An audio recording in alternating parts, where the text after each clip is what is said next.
We are live at the Emerald City Comic-Con in Seattle. This is Skewed Video Log 22. Comic-Con, which is the largest collection of comics and sci-fi pop culture paraphernalia in Seattle. It runs through the weekend.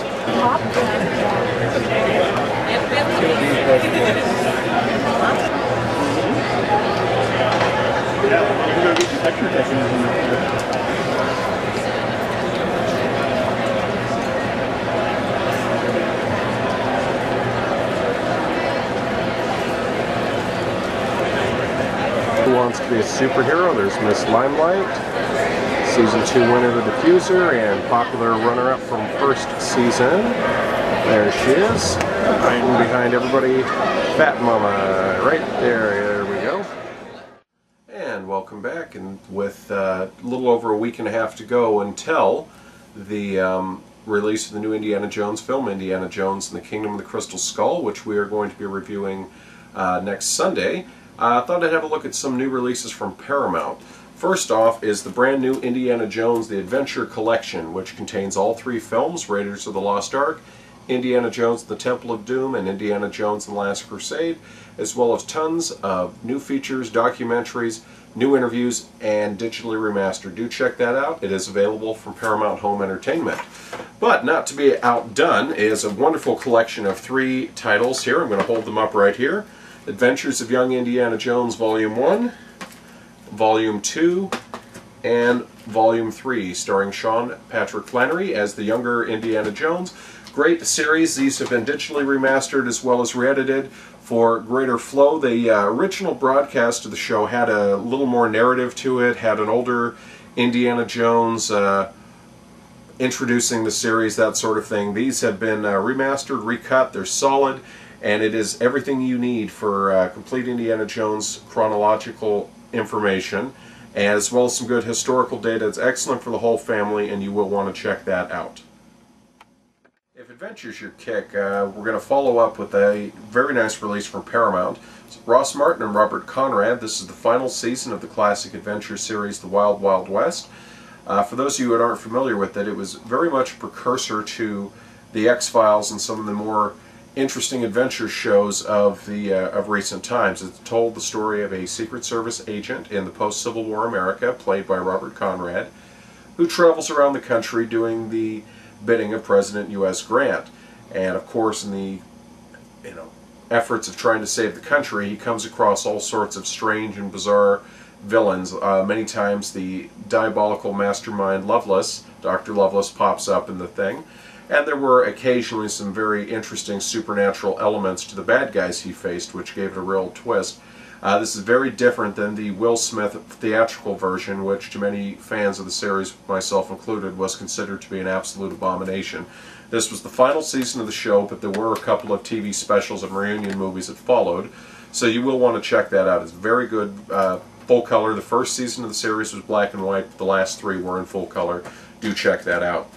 Another one that you may want to look at is from Happy Madison Productions, which is Adam Sandler's company, was Steve Zahn in Strange Wilderness. And this is a story of a person who does a crocodile hunter type show that he inherited from his father. The problem is he and his merry band of misfits are so bad at it, the ratings are awful, even in their 3 a.m. time spot, that they're about to get the plug pulled on their show. Desperate to save his father's legacy, he gathers the guys for one last glory mission.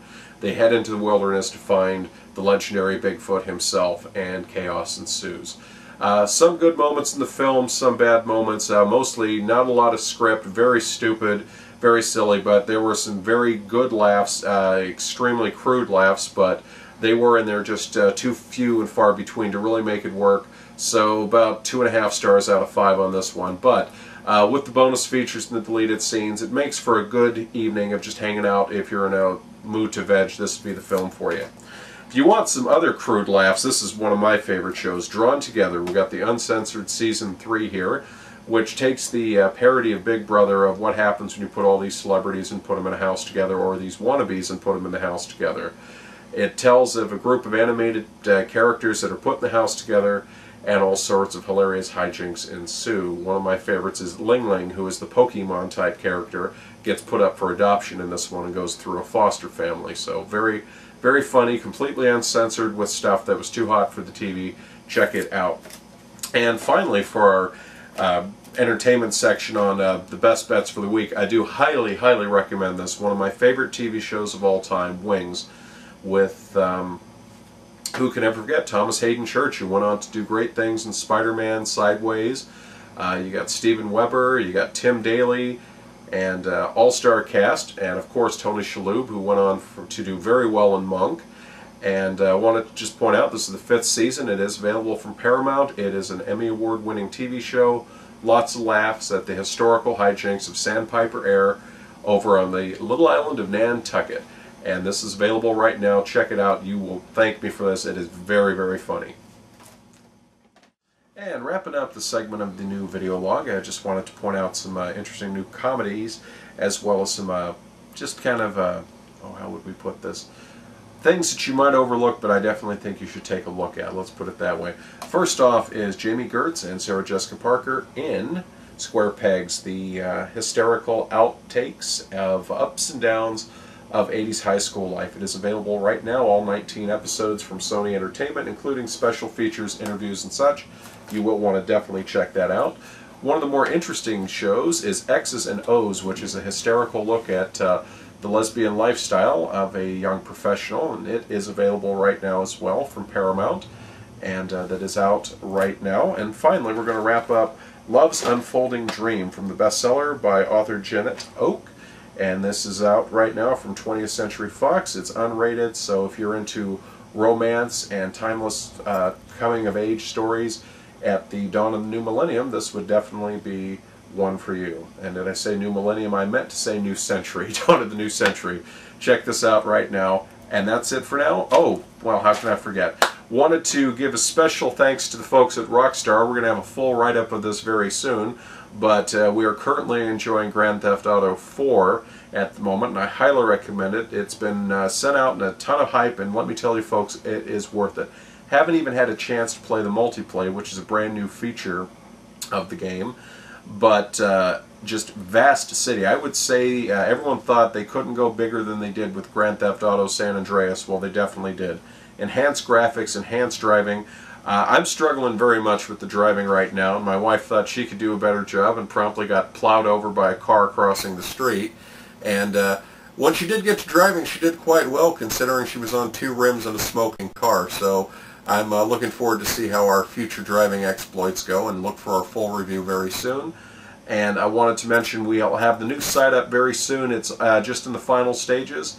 And if you're curious, we have our new interview with Uwe Boll that we just got in the other day, where he discusses in depth and very candidly his concerns about the Postal movie being boycotted, his feud with Michael Bay, and why he really has problems with Hollywood. And he calls it out in very succinct and clear details. And we'll see you next time. Thanks so much for tuning in, and have a good one.